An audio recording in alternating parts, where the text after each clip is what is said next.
Hi guys, this is Shomojit Monik and welcome to my channel biomed kit for NEET, जहां पर हम discuss कर रहे थे ह्यूमन फिजियोलॉजी के बारे में।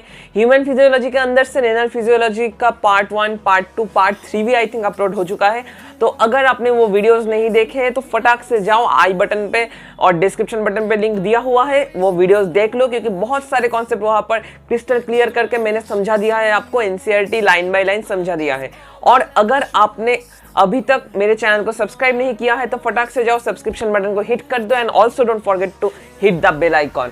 तो अब हम डिस्कस करने जा रहे हैं और रिवीजन करने जा रहे हैं लोकोमोशन एंड मूवमेंट। एक भाई ने मुझसे कहा था कि भैया ऐसा एक वीडियो बनाइए जहां पर लोकोमोशन एंड मूवमेंट का फुल टोटल इन ब्रीफ होगा। ओके गाइस, तो यहां पर मैं लोकोमोशन एंड मूवमेंट का एक ब्रीफ डिस्कशन कर दूंगा और नीट में कौन कौन सा क्वेश्चन आ सकते हैं लोकोमोशन मूवमेंट से वो आपको बता दूंगा। और मसल कॉन्ट्रैक्शन और मसल का जो स्ट्रक्चर्स होता है full Z line, M line etcetera in detail वाला और एक वीडियोस आएगा जहां पर फुल डिस्क्रिप्शन रहेगा। ओके गाइस, तो without any further introduction let's roll the video.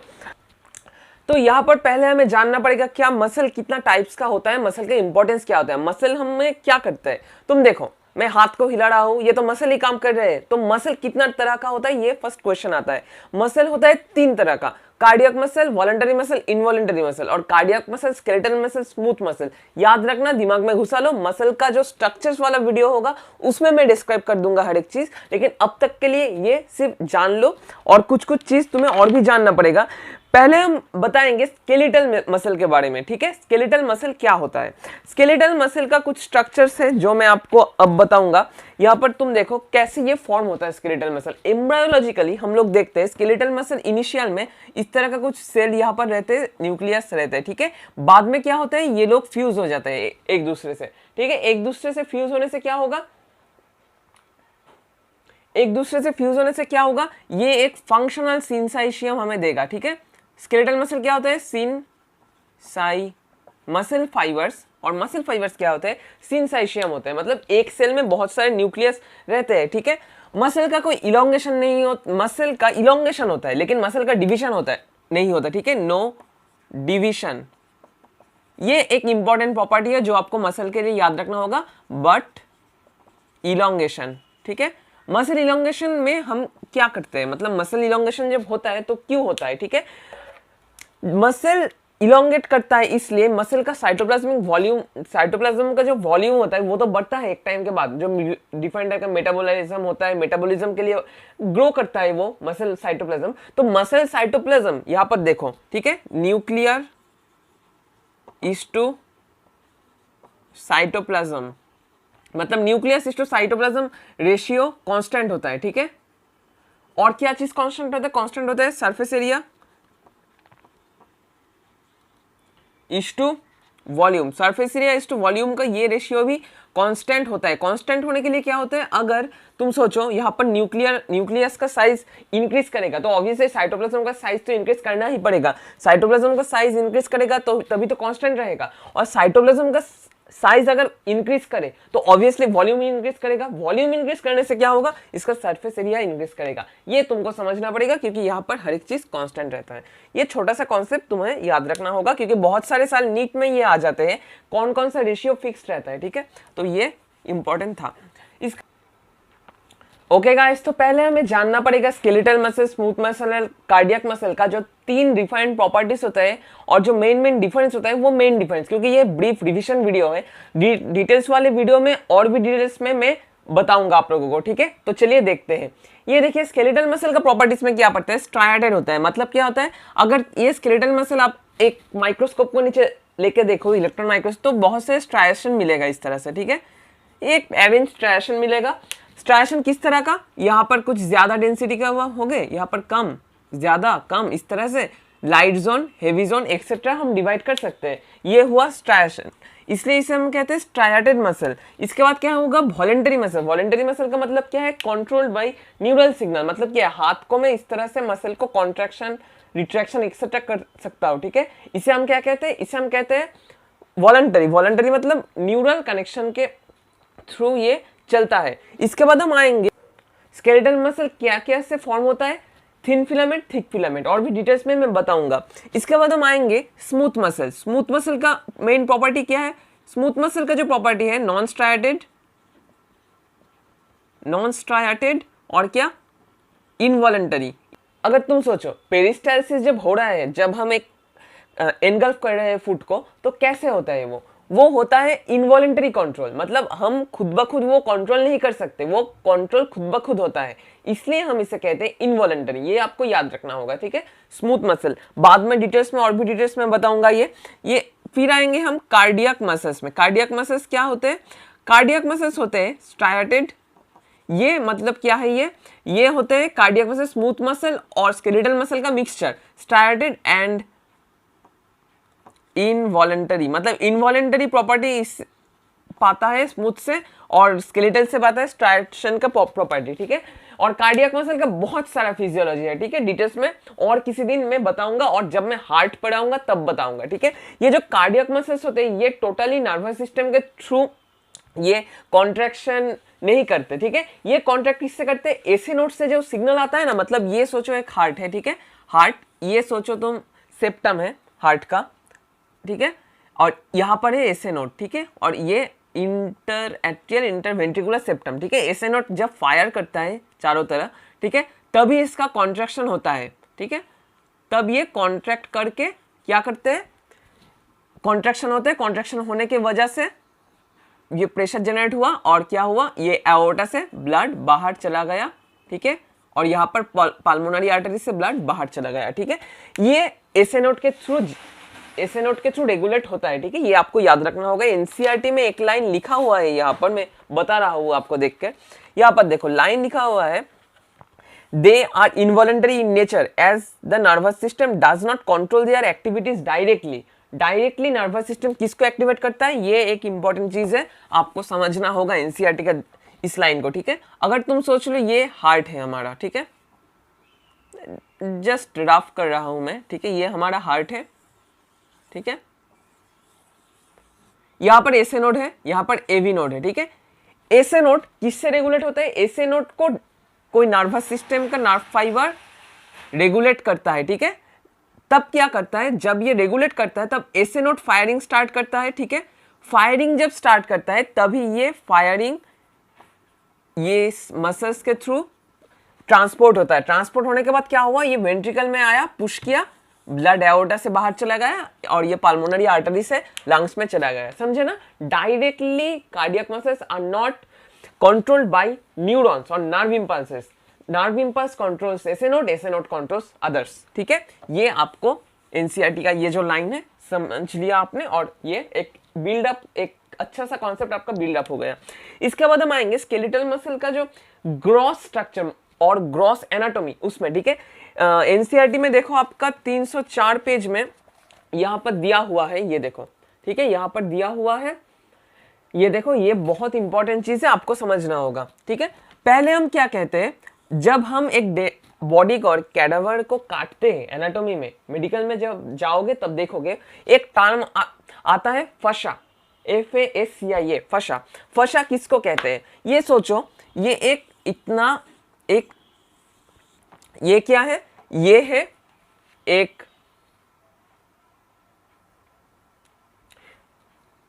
ये क्या है, ये है एक मसल, ठीक है।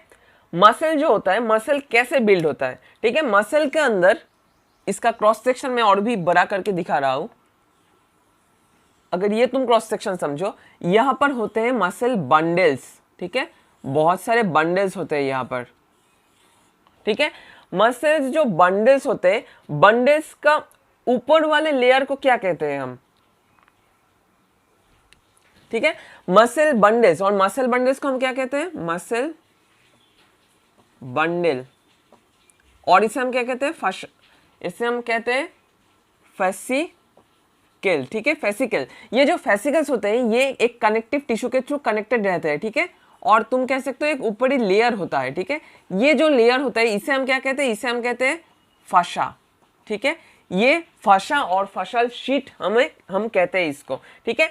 इससे ये जो मसल बंडल्स होते हैं, वो मसल बंडल्स किससे फॉर्म हुए होते हैं, वो फॉर्म हुए होते हैं छोटे छोटे मसल फाइबर्स से, ठीक है। तो इससे जो जनरेट करता है, ये देखो इस तरह से मैं दिखा रहा हूं, इससे जो जनरेट किया उसे हम क्या कहते हैं, मसल फाइबर, ठीक है। मसल बंडल हो गया, मसल बंडल, मसल फाइबर, इसे हम कहते हैं फेसिकल, इसे हम कहते हैं मसल फाइबर और मसल सेल, ठीक है। और एक नाम है मसल सेल, ठीक है। मसल सेल जो होता है ये हमारा मेन काम इससे है, ठीक है। मसल सेल जो होता है ये आपने समझ लिया ना, ये समझने के बाद आपको समझना पड़ेगा मसल सेल, मसल सेल का बाहर वाला लेयर को हम कहते हैं, ये जो बाहर वाला लेयर होता है इसे हम कहेंगे क्या, एंडोमाइशियम, ठीक है। एंडोमाइशियम के अंदर और एक लेयर होता है उसे हम क्या कहते हैं, सार्कोलेमा, ठीक है, सार्कोलेमा, ठीक है। तो ये तो हमारा ग्रॉस मसल सेल कैसे आता है ये हो गया, लेकिन मसल सेल कैसे फॉर्म होते हैं और मसल फाइबर्स का यूनिट क्या है, ठीक है। Unit of muscle fibre, unit of muscle fibres, ठीक है। यूनिट ऑफ मसल फाइबर्स क्या है, थिन फिलामेंट, थिन फिलामेंट, और एक क्या होता है, थिक फिलामेंट। ये आपको याद रखना होगा, थिन फिलामेंट, थिक फिलामेंट, ये दोनों का चीज मैं आपको डिटेल्स में आप बता रहा हूं, बहुत इंपॉर्टेंट चीज है, समझते जाओ धीरे धीरे, ओके। तो ये तो हमारा हो गया मेन थीम। इसके बाद हम आएंगे क्या, मायोफिलामेंट्स में। मायोफिलामेंट्स जो थिन और थिक फिलामेंट्स कहते हैं ना, उससे हम कहते हैं मायो, एक साथ कहते हैं मायोफिलामेंट्स, ठीक है। मायोफिलामेंट्स कितना टाइप का होता है, दो टाइप का होता है, एक होता है थिन फिलामेंट, थिन, और एक होता है थिक। थिन का मतलब क्या है, पतला, ठीक है, तो ऑब्वियसली वो पतला ही होगा। तो पतला फिलामेंट का मतलब, और थिन फिलामेंट के अंदर क्या पड़ता है, मायोसिन, मायोसिन, ठीक है। मायोसिन का होता है 6 पॉलीपेप्टाइड्स, ये आपको याद रखना होगा, ठीक है। 6 पॉलीपेप्टाइड कभी कभी आ जाता है आउट ऑफ एनसीईआरटी क्वेश्चन, ठीक है, इंपॉर्टेंट है, स्टार मार्क कर दे रहा हूं मैं, ठीक है। मायोफिलामेंट, और मायोफिलामेंट का पार्ट क्या होता है, मेरोमायोसिन, ठीक है। मेरोमायोसिन यूनिट होता है मायोसिन का, ठीक है। मायोसिन जो होता है ये मेरोमायोसिन दो तरह का होता है, ठीक है। एक होता है लाइट मेरोमायोसिन LMM, और एक होता है HMM, हेवी मेरोमायोसिन, ठीक है। ये जो लाइट मेरोमायोसिन होता है और हेवी मेरोमायोसिन होता है, ये देखो एक पिक्चर के थ्रू मैं बता रहा हूं आपको, ठीक है। इसमें से 2 हेवी मेरोमायोसिन होता है और 4 लाइट चेन, ठीक है। ये जो 6 पॉलीपेप्टाइड्स होते हैं इसमें से क्या होता है, 2 लाइट चेन और 2 हेवी चेन, ठीक है। ये देखो एक टेल पोर्शन है, मायोसिन का एक टेल पोर्शन होता है, इसे हम कहते हैं टेल। ये देखो टेल हो गया इसका, ठीक है, टेल है। और यहाँ पर देखो एक हिंज होता है, ठीक है। हिंज का मतलब क्या है, अगर तुम ये सोचो एक मेरोमायोसिन का ये एक टेल है, और यहाँ पर ये फर्स्ट वाला बैंड है, ये एक हिंज होता है, ये 2 नंबर हिंज हुआ, ठीक है। और यहाँ पर जो हेड होता है, ठीक है, हेड, ये है हेड वाला पोर्शन, हेड एक जो बॉडी, मतलब यहाँ पर 2 हिंज होते हैं, और ये जो होता है हाथ वाला पोर्शन, ये पूरा सा होता है टेल, ठीक है। ये तो हिंज हुआ, यहाँ पर और एक हिंज हुआ, और इसके बाद क्या हुआ, यहाँ पर 2 इस तरह से लड्डू हो गया, ठीक है। लड्डू का 2 पोर्शन रहता है, ठीक है। लड्डू का 2 पोर्शन में क्या होता है, यहाँ पर एक और यहाँ पर एक। इस वाले पोर्शन को हम क्या कहते हैं, एक्टिन बाइंडिंग साइट, ठीक है, एक्टिन बाइंडिंग साइट। और इसको हम क्या कहते हैं, इसको हम कहते हैं ATP बाइंडिंग साइट, ठीक है। ये हमारा मेन मुद्दा हो गया। एटीपी बाइंडिंग साइट में क्या करते हैं, एटीपी बाइंडिंग साइट में एक एक्टिविटी रहता है, यहाँ पर एक एक्टिविटी है, इसको हम कहते हैं एटीपी एज एक्टिविटी। ये आपको याद रखना होगी। यहाँ पर जब एटीपी बाइंड करेगा, बाद में कॉन्ट्रैक्शन में मैं आपको बताऊंगा, जब एटीपी यहाँ पर बाइंड करेगा वो क्या कर सकता है, ये वाला पोर्शन उसको क्या कर सकता है, ब्रेक डाउन कर सकता है। इसलिए ATP is like activity present here, okay. तो ये हो गया। यहाँ पर और एक चीज चाहिए हमें इनको वर्क कराने के लिए, ATP as ATP is included here, so Mg2+ obviously will be here, ठीक है। Mg2+ भी हमें चाहिए, ठीक है। इसके बाद थिक फिलामेंट में हम आते हैं, ये इसमें पड़ता है एक्टिन, ठीक है। एक्टिन का यूनिट क्या है, जी एक्टिन, ठीक है। जी एक्टिन का मतलब क्या है, ग्लोब्यूलर एक्टिन, मोनोमर है, ये इस तरह का स्ट्रक्चर होता है ग्लोब्यूलर एक्टिन। अब ये क्या करते हैं, पॉलीमर फॉर्म करने के लिए इस तरह से एक पॉलीमर फॉर्म करते हैं, ठीक है। समझ रहे हो ना आप लोग, ये जी एक्टिन, इसके बाद क्या हुआ, एफ एक्टिन, मतलब फिलामेंटस और फिलामेंटस एक्टिन, ठीक है। ये तो हमारा मेन जो थीम था, ये मायोफिलामेंट्स का ये काम हो गया। इसके बाद और एक चीज में हम आते हैं, और एक छोटा सा यूनिट यहाँ पर रहता है मसल कॉन्ट्रैक्शन में, ठीक है। अगर आपने वो देख लिए है तो फटाक से वो उसका स्क्रीनशॉट ले लो, जो मैंने अभी भी रब कर दिया, ठीक है, क्योंकि वो बहुत इंपॉर्टेंट है और नोटबुक में नोट कर लो, ठीक है। इसके बाद हम आएंगे क्या, ट्रोपोमायोसिन एंड ट्रोपोनिन्स, ठीक है। ट्रोपोमायोसिन, ट्रोपोमायोसिन, ठीक है। अब हम इसका अरेंजमेंट देखेंगे कैसे होता है, ठीक है। अरेंजमेंट कैसे होता है, सोचो यहां पर देखो, बहुत सारे लड्डू कर दो यहां पर, ठीक है। ये है क्या, ये है एक्टिन, ठीक है, एक्टिन, ठीक है। एक्टिन तो यहां पर हो गया। एक्टिन होने के बाद और एक क्या पोर्शन रहते हैं नीचे में, नीचे एक जो पोर्शन होता है ये ऐसे होता है, ठीक है। ये जो थिक फिलामेंट होता है, थिक फिलामेंट से क्या निकलता है, ये जो मैंने कहा था हेड, ठीक है। और यहां पर एक रहता है और एक चीज, उसे हम क्या कहते हैं, उसे हम कहते हैं ट्रोपोमायोसिन। इस तरह से रहता है, ठीक है। ये जो ग्रीन वाला पोर्शन है ये पूरा सा ट्रोपोमायोसिन है, ठीक है। ट्रोपोमायोसिन क्या करता है, ट्रोपोमायोसिन ये जो एक्टिन होता है ना, एक्टिन का भी एक बाइंडिंग साइट रहता है जहां पर एक्टिन मायोसिन से बाइंड कर सकता है, ठीक है। उस बाइंडिंग साइट को ब्लॉक करके रखा हुआ होता है, ठीक है, ब्लॉक करके रखा हुआ होता है, ठीक है। इस तरह से ब्लॉक करके रखा हुआ होता है, इसलिए क्या होता है, देखो यहाँ पर कुछ भी हो मायोसिन और एक्टिन बाइंड नहीं कर सकते। ये हो गया ट्रोपोमायोसिन का मेन काम, ठीक है। तो ट्रोपोमायोसिन के बारे में तो मैंने बता दिया, अब आएंगे ट्रोपोनिन के बारे में, ठीक है। ट्रोपोनिन क्या करता है, ये टीपी मतलब ट्रोपोनिन, ठीक है, टीपीआई, टीपीटी, टीपीसी। टीपीआई किससे बाइंड करता है, एक्टिन से, ठीक है। एक्टिन का मतलब ग्लोब्यूलर जी एक्टिन से बाइंड करता है, ठीक है। ये आपको समझना होगा, टी ट्रोपोमायोसिन से, और सी किससे बाइंड करेगा, कैल्शियम से। क्या होता है, जब मसल फाइबर्स में कैल्शियम का कॉन्सेंट्रेशन बहुत ज्यादा हो जाता है, ठीक है, तो क्या होता है वहां पर देखो conformational change of troponin occurs, ठीक है। ये जो सी साइट है इसमें कैल्शियम आ जाता है, ठीक है। कैल्शियम आ जाने से क्या होता है, ये वाला जो पोर्शन होता है, मतलब ये इस तरह से था, ये क्या होगा, फ्लैट हो गया इस तरह से, ठीक है। फ्लैट होने से क्या होगा, कॉन्फॉर्मेशनल चेंज, ये यहां पर अगर बाइंड किया हुआ है ट्रोपोनिन तो वो हट जाएगा, ये ऊपर चला जाएगा। ऊपर जाने से क्या होगा, ये मास्क किया हुआ साइट है ना, ये जो एक्टिन का मास्क किया हुआ साइट है ये ओपन हो जाएगा, ठीक है। तब क्या हो सकता है, तभी सिर्फ ये जो मायोसिन का हेड एक्टिन से बाइंड कर सकते हैं और मसल कॉन्ट्रैक्शन स्टार्ट हो सकता है, ठीक है। बहुत ब्रीफली मैंने ये बताया, लेकिन इन डिटेल वीडियो आएगा, ठीक है गाइस। तो stay tuned and obviously don't forget to subscribe my channel. This happened, तो कॉन्ट्रैक्शन तो स्टार्ट हो गया, इनिशिएशन और जो एक्सटेंशन होगा वो बाद में बताऊंगा। तो इसके बाद तो यहाँ पर देखो मैंने ऑलरेडी ड्रॉ कर लिया है ये एक स्ट्रक्चर, ये आप भी ड्रॉ कर सकते हो। और एनसीईआरटी में ये वाला जो पिक्चर है ये तो ऑब्वियसली आपको नीट में देखकर जाना ही पड़ेगा, ठीक है। ये जो स्ट्रक्चर है, ठीक है, यहाँ पर हम बताएंगे हम सार्कोमियर हम किसे कहेंगे, ठीक है। अगर हम तुम सोचो ये जो टोटल वाला है ये एक मायोफाइब्रिल है, ठीक है। मायोफाइब्रिल किससे फॉर्म होता है, थिक फिलामेंट, थिन फिलामेंट। आप इस तरह से सोचो चीज को, ये मैंने ऊपर से बाउंड कर दिया एक चीज, ऊपर से नीचे से भी बाउंड कर दिया मैंने इसे, ठीक है। और क्या हुआ, यहां पर ये एक मायोफाइब्रिल है टोटल, ठीक है। ये एक मायोफाइब्रिल है जहां पर thick filaments and thin filaments are arranged in this manner और इन दिस पैटर्न, इस तरह से कुछ, ठीक है।